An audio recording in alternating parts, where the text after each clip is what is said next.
Waking up in the flower bed, the sun is up, table set, we eat and drink. Body and bread. 안녕하세요. 프로덕션 미타의 김동현입니다. 오늘은 제가 FS6를 지난 1년간 사용하면서 느꼈던 부분들에 대해서 이야기해 보도록 하겠습니다. 우선 저는 FS6를 3대를 구매해서 사용하다가 현재는 이 2대만 보유하고 있는데요. 스펙이나 기능적인 설명보다는 제가 주관적으로 느꼈던 부분들에 대해서 이야기해 보고자 합니다. 첫 번째는 AF입니다. 사실 저는 연출의 의도를 담아야 하는 촬영 시에는 대부분 MF로 사용을 합니다. 하지만 예능이나 인터뷰, 라이브와 같이 안정적인 트래킹이 지속되어야 하는 촬영에서는 AF를 적극적으로 활용하고 있는데요. FS6의 포커싱은 매우 빠르고 정확합니다. 특히 IAF는 가끔 제 손가락보다 훨씬 믿음이 갑니다. 워블링도 거의 경험하지 못했고 역광이나 저조도 상황에서도 매우 정확하게 트래킹을 합니다. 그리고 업데이트가 되면서 터치 트래킹도 가능해졌습니다. 터치 트래킹은 잘 안 쓰시는 분들도 계시지만 저 같은 경우에는 트라이로 멀티캠 촬영을 할 때나 핸드헬드로 인물을 팔로우할 때 자주 사용합니다.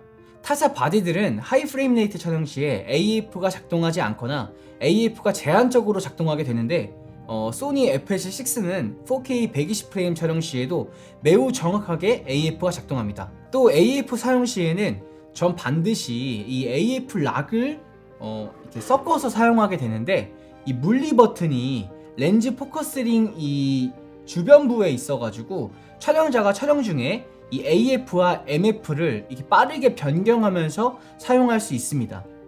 물론 미러리스에서도 이 렌즈에 있는 버튼으로 할당하여 사용할 수 있지만 버튼을 누를 때 이렇게 미세하게 흔들리게 될 수도 있고 펑션 버튼이 없는 렌즈들도 있기 때문에 불편함이 있습니다. 그렇다고 바디 쪽 펑션 버튼을 할당하면 파지하고 있는 손에서 움직여야 되기 때문에 불편함이 있습니다. 다음은 4K 120프레임에 대해서 이야기해 보도록 하겠습니다. 4K 120프레임 촬영 시에 약 10% 정도 크롭이 된 센서에서 촬영이 가능합니다. 저 같은 경우엔 120프레임을 굉장히 많이 사용하는데요. 120프레임 품질이 굉장히 우수합니다. 120프레임 상황에서도 거의 대부분의 기능들이 정상적으로 작동하고요. 과거 FS5나 7의 SNQ 품질은 좋지 않다고 느꼈었는데 현재 알파7 S3, FX6 전부 제가 구매해서 여러 환경에서 사용해 보았는데 매번 만족해하며 사용했었습니다. 다만 오디오 녹음이 안 되는 점은 좀 아쉽네요. 캐논 C70의 경우 120프레임 녹화 시에도 오디오 녹음이 가능합니다.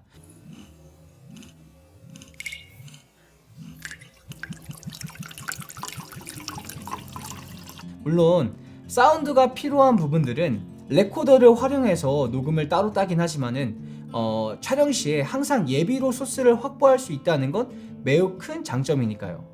세 번째로는 물리 버튼이 있겠습니다. 물리 버튼이 이렇게 밖에 나와 있는 건 사실 많은 시네급 카메라들이 가지고 있는 장점이기도 한데요. 안 그런 애도 있으니까요. 트라이를 많이 활용하는 중계나 인터뷰와 같은 촬영 시에는 FS6와 같이 촬영자 이 왼편으로 버튼들이 밀집해 있는 형태가 사용하기 훨씬 편리했습니다. 네 번째로는 ND 필터를 얘기할 수 있는데요. FS6에서 S 로그를 사용하게 되면 이 베이스 ISO를 800이나 12800 이렇게 두 가지로밖에 설정이 불가능합니다.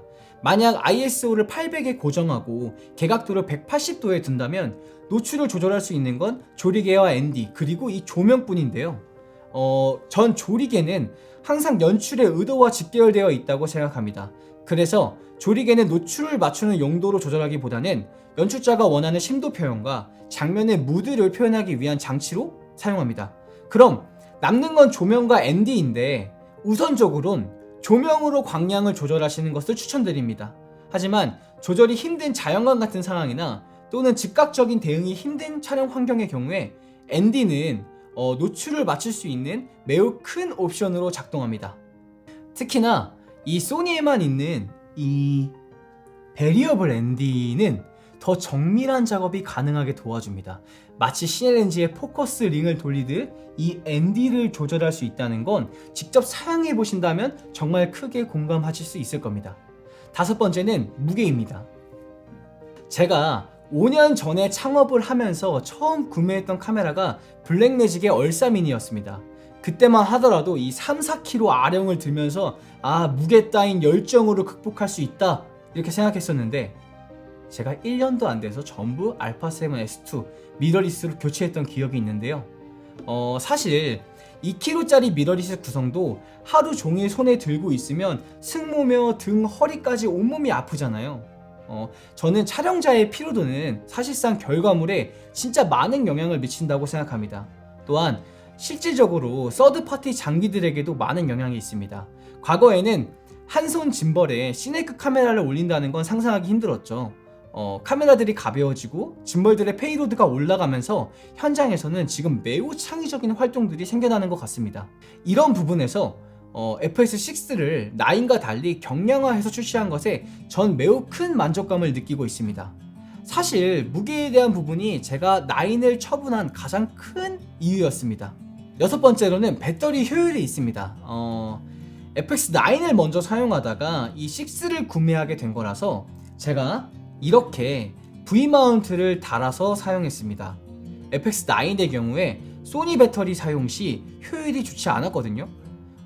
이 FX6도 제가 장시간 촬영할 때는 V마운트 배터리를 간혹 달기는 하는데 대부분의 촬영 시 그냥 소니 배터리로 소화가 가능했습니다. 저는 이 IDX사의 U98 호환 배터리를 사용 중인데 이 D탭과 USB 출력도 있어서 매우 만족해하며 사용 중입니다. 얘로 이제 모니터 밥도 주고 핸드폰 충전도 해도 하루에 배터리 2개를 다 써본 촬영이 거의 없었던 것 같아요. 개당 이제 25만원 정도에 구매했었는데 FS6의 배터리 효율 매우 만족합니다. 일곱 번째로 말씀드릴 것은 지브라 패턴인데요. 지브라 패턴 기능은 모든 카메라에 있어서 이게 뭐 특별한가? 이렇게 생각하실 텐데 FS6는 조금 다르게 활용이 가능합니다. 패턴 1과 패턴 2로 범위 설정이 가능하다는 건데요. 히스토그램을 볼 때 조금 더 도움이 된다고 하시는 감독님들이 계시더라고요. 사실 저는 이 기능을 잘 사용하진 않습니다. 노출은 외부 모니터를 활용한 펄스 컬러를 사용하는 편인데 FS6 내부적으로도 펄스 컬러 기능을 넣어줬으면 좋겠습니다.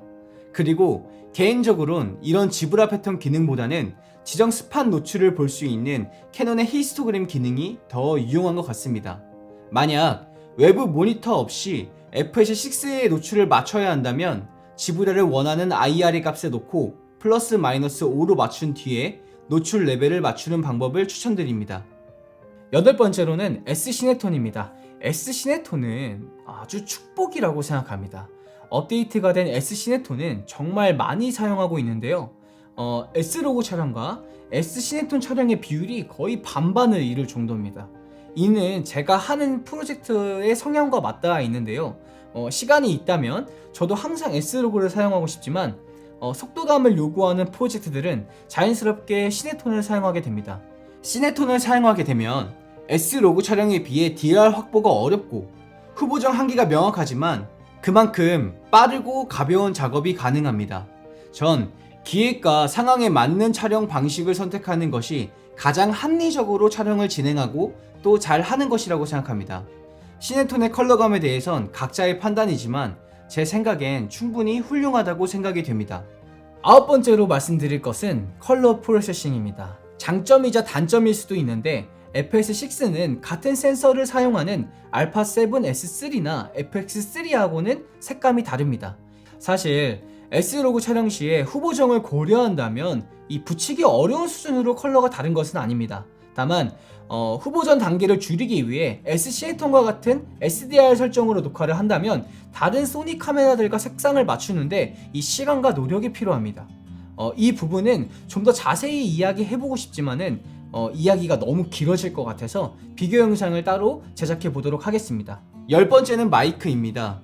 우선 내부 마이크가 별도로 있어서 편리했습니다. 처음엔 탑핸들에 달려 있다고 생각이 돼서 걱정을 했었는데 탑핸들을 제거한 상태에서도 정상적으로 수음이 돼서 편리했습니다. 하지만 3.5파이 단자가 아예 사라진 건 좀 아쉽습니다. 저 역시 거의 대부분은 캐논 잭을 사용하지만 간혹 3.5파이 단자가 필요한 경우가 있더라고요. 이건 되게 사소한 부분이지만은 개인적으로 조금 불편한 부분입니다. 이 마이크 홀더가 소니 마이크 사이즈에 맞춘 사이즈여서 현장에서 많이 쓰는 제나이저나 이 로데 NTG 같은 샷건 마이크를 달려면 보수 작업이 조금 필요합니다. 저 같은 경우에는 개퍼를 감아서 사이즈를 맞추고 있습니다. 사이즈를 좀 조절할 수 있는 형태거나 사용 용도에 따라서 바꿔 낄 수 있는 형태면 좋을 것 같습니다.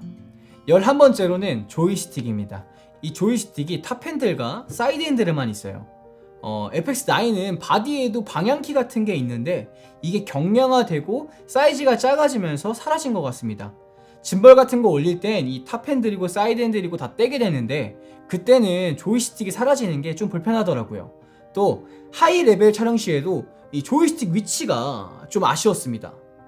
제 FX6의 사용기는 여기까지고요. 이게 출시가 된 지 1년이 넘은 카메라여서 리뷰나 테스트 영상이 너무 많더라고요. 그래서 스펙적인 부분들을 알려드리기보다는 제가 사용하면서 느꼈던 아주 주관적이고 사소한 부분들을 이야기해봤습니다. 지금까지 시청해주셔서 감사하고요. 다음 영상에서 뵐게요. 안녕.